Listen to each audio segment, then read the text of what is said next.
একটা বন্ধুকে কল করতে গিয়ে হঠাৎ করে লাস্টের নাম্বারটা 2 না তুলে 6 তুলে ফেলেছি। কল চলে গেল। দেখলাম যে একটা মেয়ের ভয়েস। সেই মেয়েটা বলল, হ্যালো, কে আপনি? তখন আমি একটু থমকে গেলাম, কি ব্যাপার? আমি ফোন দিলাম আমার বন্ধুকে, ধরলো একটা মেয়ে। তার তো কোনো বোনও নেই, আর তার তো মা অনেক আগেই মারা গেছে।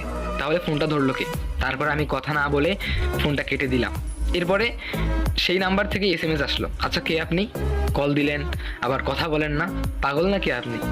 তখন আমি একটু মজা নেওয়ার জন্য, শুধু মজা করার জন্য তাকে বলছিলাম যে, কিরা আমাকে এখনো চিনতে পারিসনি? ছি, এই তোর বন্ধুত্ব। এই মেসেজটা আমি তাকে দিলাম। সে বলল, আচ্ছা তুই কি লাবণী? আমি বললাম, এখনো চিনতে পারলি না? তখন সে বলল, না এখনো চিনতে পারিনি তোকে। আমি বললাম যে ঠিক আছে, খাইছিস, খাওয়া দাওয়া করছিস? এইরকম করে কথাবার্তা বলতে বলতে মানে সেই মেয়েটা পরিচয় পায় আমার যে আমিও একটা মেয়ে, এসএমএস এ কথা বলে।